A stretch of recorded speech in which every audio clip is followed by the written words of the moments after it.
নমস্কাৰ অভিজ্ঞ অসম চেনেলটোলৈ আপোনালোকক পুনৰ স্বাগতম জনাইছোঁ। আজি মই আপোনালোকৰ বাবে এটা পাৰ মাংসৰ ৰেচিপি লৈ আহিছোঁ। আশা কৰোঁ ভিডিঅ'টো শেষলৈকে চাব। অতি কম মছলা ব্যৱহাৰ কৰি কেনেকৈ মই পাৰ মাংসখিনি বনাইছোঁ সেইটো আপোনালোকৰ লগত আজি শ্বেয়াৰ কৰিবলৈ বিচাৰিছোঁ। মই পাৰ মাংসখিনি বনাবৰ বাবে আধা কেজিমান পাৰ মাংস লৈছোঁ। দুটা তেজপাত, দুটা শুকান জলকীয়া আৰু 4টা পিঁয়াজ, এটা নহৰু, অলপ আদা, কেইটামান গোটা জিৰা, দুটা কেঁচা জলকীয়া, অলপ জালুক আৰু কেইটামান সৰিয়হ লৈছোঁ।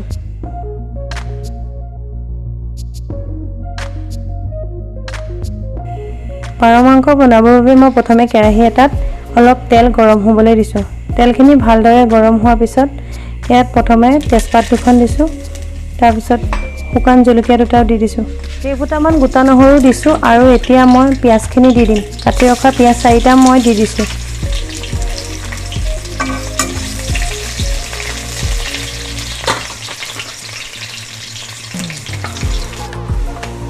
পিঁয়াজখিনি ৰঙচুৱা হোৱাৰ লগে লগে মই এতিয়া ইয়াত আদা নহৰু পিচি থোৱাখিনি দি দিছোঁ।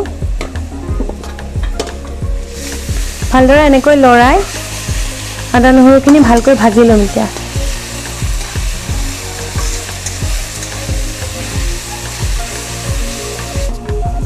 আদা নহৰুখিনি 2 মিনিটমান ভাজি লোৱাৰ পিছত মই এতিয়া হালধি 1 চামুচ দি দিছোঁ আৰু ইয়াত মই এতিয়া জিৰা গুড়া 2 চামুচ দিছোঁ, পিচি লোৱা জিৰা গুড়া।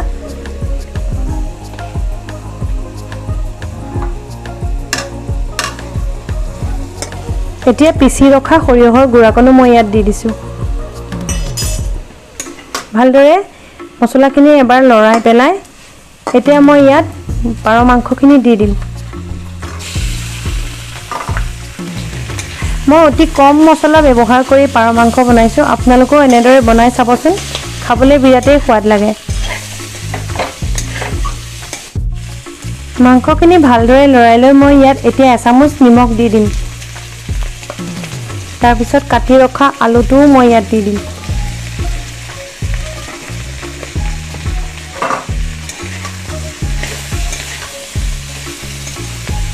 পাৰ মাংস সকলোৱে বনাব জানে, মই সাধাৰণভাৱে কেনেকৈ বনাওঁ সেইটোকে আপোনালোকৰ লগত শ্বেয়াৰ কৰিলোঁ। ভালদৰে মাংসখিনি এবাৰ লৰাই লৈ মই এতিয়া গেছটো অলপ চিমত দিম, দি পেলাই ঢাকনিখন মাৰি দিম। 5 মিনিটমান ঢাকনি মাৰি চিমতে অলপ সময় মাংসখিনি সিজিবলৈ দিম। 5 মিনিটমান ঢাকি ৰখাৰ পিছত এতিয়া মই মাংসখিনি এবাৰ লৰাই দিম। এয়া আপোনালোকে দেখিছে মাংসখিনিৰ পৰা তেল ওলাবলৈ আৰম্ভ কৰিছে আৰু মাংসখিনি অলপ অলপ সিজিছে।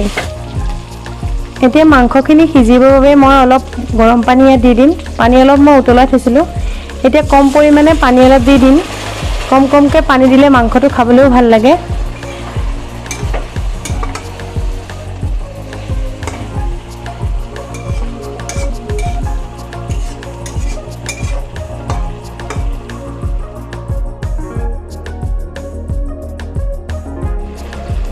এতিয়া মই কাটি ৰখা কেঁচা জলকীয়া দুটা ইয়াত দি দিছোঁ। আজি মাংসখিনিত মই শুকান জলকীয়া গুড়ি ব্যৱহাৰ কৰা নাই। ভালদৰে মাংসখিনি আকৌ এবাৰ লৰাই লৈ মই এতিয়া ইয়াত পানী কমা যেন দেখিছোঁ, ইয়াত আৰু অলপ গৰম পানী দি দিম। পাৰ মাংসত জলকীয়া গুড়ি নিদিলেও ৰংটো ভালেই হয়। 20 মিনিটমান মাংসখিনি ভালদৰে সিজাৰ পিছত মই এতিয়া এই মাংসখিনি লৰাই দিম।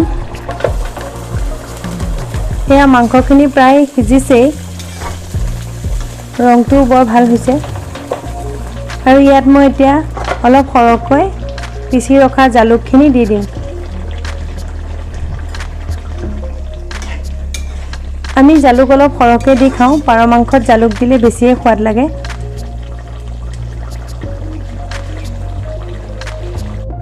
এয়া আমাৰ পাৰ মাংস খাব পৰা হৈয়ে গৈছে।